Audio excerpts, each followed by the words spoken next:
Let her go. We won't pay for the surgery, my father told the doctor while I lay in a coma. He signed the do not resuscitate order to save money. But he didn't realize my lawyer was in the room recording everything. When I woke up, I didn't say a word. I did something far worse that left him bankrupt within 24 hours. Okay, let me tell you a story. What if the person who was supposed to love you most, the one who gave you life, tried to take it away? My own father, while I lay in a coma, signed papers that would have let me die, all to get his hands on my mother's $15 million trust fund. Can you even imagine that level of cold, calculating betrayal?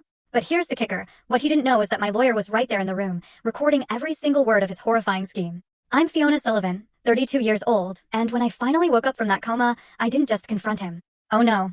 I did something far more devastating. I destroyed his $500 million medical empire in exactly 24 hours.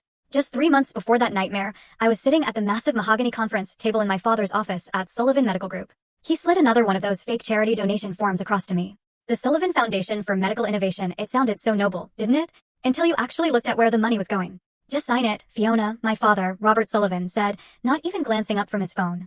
It's a simple tax write-off. Everyone does it. But I'd spent 10 years as a legal director. I knew money laundering when I saw it, even when it was wearing a 3-piece suit and my last name. I can't sign this, Dad. These transactions don't match any legitimate medical research expenditures. That's when he first said it. The words that would forever define our twisted relationship. You're too soft for this business. Your mother was the same way. Weak. My mother. The incredible woman who built the pharmaceutical fortune that funded his entire empire before cancer took her when I was 22. She'd left me $15 million in a trust fund, locked away until I turned 35. Unless, of course, I became medically incapacitated. It's funny how specific legal clauses can become terrifying prophecies. Our family dinners turned into interrogations. Why won't you support the family business? Don't you understand loyalty? My brother, James, the CFO, would sit there, silent, drowning his conscience in expensive whiskey, while our father called me the family traitor.